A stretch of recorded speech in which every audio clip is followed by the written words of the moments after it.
The mixed messages from the Middle East this week have left many confused. Defections from the al-Assad regime, including the Prime Minister, are pulled back by rebel forces in Aleppo, the detention in Lebanon of a pro-Syrian former minister, and rising tensions in Egypt and Iraq are just part of the mix. Welcome to Agenda with George Friedman. And George, let's start with what the media billed as a defeat for rebels in Aleppo. But I don't think the battle is really in the streets of Aleppo. The battle right now, and where Assad is fighting for his life, is within his own regime. The defections that are developing are getting pretty significant. And the question that is going on in the minds of many supporters of Assad is that if they stay too long with Assad, they may well wind up victims of the revolution, a foreign intervention, or anything else. Whereas if they defect, they may play some role in the future of Syria. And the problem Assad has is he's surrounded by people carefully making these calculations, and more of them are choosing to abandon him. The army is still fighting, not as effectively apparently as it was before. But at a certain point, the defections at higher levels are going to be reflected in defections at other levels, and the question is, how long can it hold together? The Alawite faction that he's part of has many reasons to stay together, and at the same time, they have reasons to make deals without Assad if that's necessary. So rather than worrying about the Battle of Aleppo, which is not trivial by any means, people are dying there, or what's happening in Damascus, I think the real focus has to be on what is happening among Assad's supporters. How are they calculating their future? And the end could come suddenly in the sense that a sufficient number of his supporters decide that they're going to try to save the regime without saving Assad and create a new regime. Some of his supporters, the Talas family, who are Sunni, have left the country. They met recently with Foreign Minister Davutoglu, who was very friendly to them. So they are fairly high profile in the region, and they're among many who are jockeying for the succession. It's not very healthy to have a regime where everybody's jockeying for the succession. So it is possible it will last a long time, but it's starting to look to me like something that has a much shorter runway. In the absence of Western intervention, what are possible scenarios if these defections continue? Well, first, I think there is Western intervention. It is not military intervention overtly, but there's political intervention, aid, and I have no knowledge of this, but I wouldn't be surprised to find that Western special operations groups are training the resistance, organizing them, and so on. So there's weight coming in from the outside. Now, there are two outcomes that are possible, which is the complete collapse of the regime and the creation of a brand new one. Given the nature of the opposition, that's going to be extremely difficult. It's very fractured. It's not altogether representative. They are united in opposing Assad, but divided in many other ways.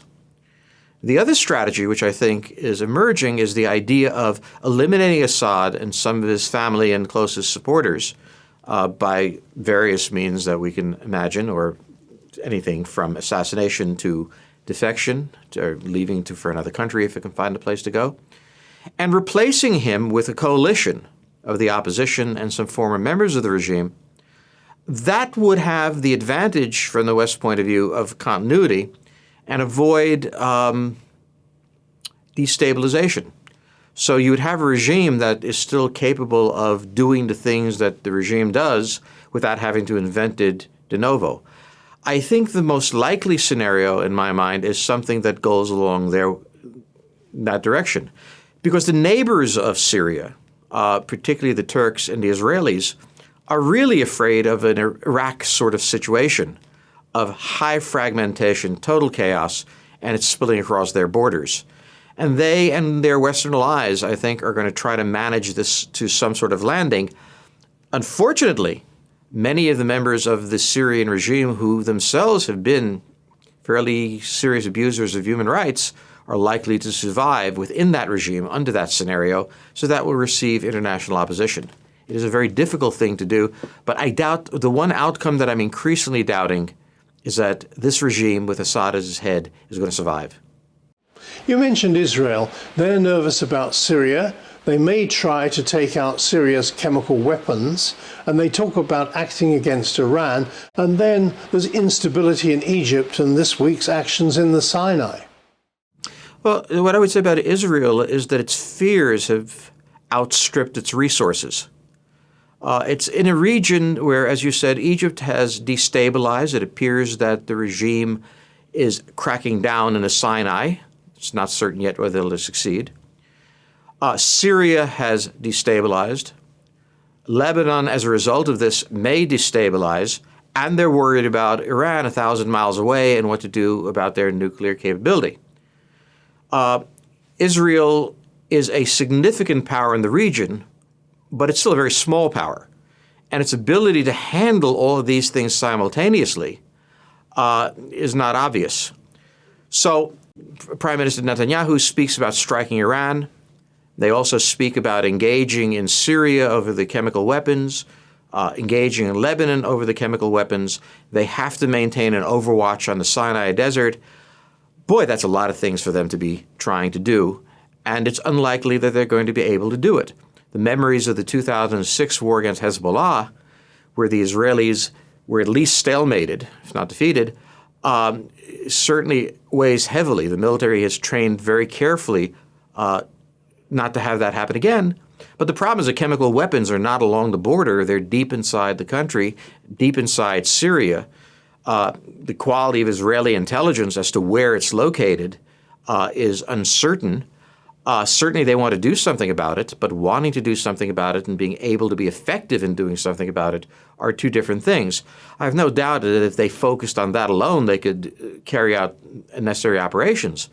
But they're talking about an awful lot of things that they're going to do in a very short period of time, and they're going to have to choose carefully.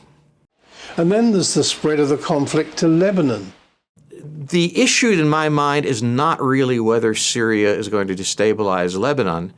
It's whether both are going to become equally unstable at the same time, which is why when I spoke about the scenario of saving the regime without saving Assad, why that's so attractive to Western governments, even if it's abhorrent to some others.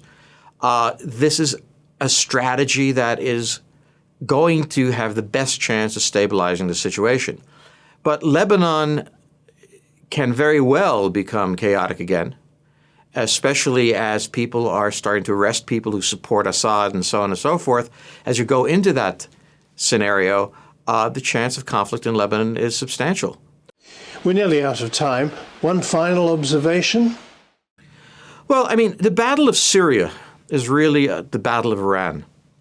Iran has been on a roll. It has, if Assad survived, Iran would be in a tremendously powerful position. But if Assad doesn't survive, which I think he's not going to, you're in a situation in which Iran has suffered a very serious reversal by losing an ally.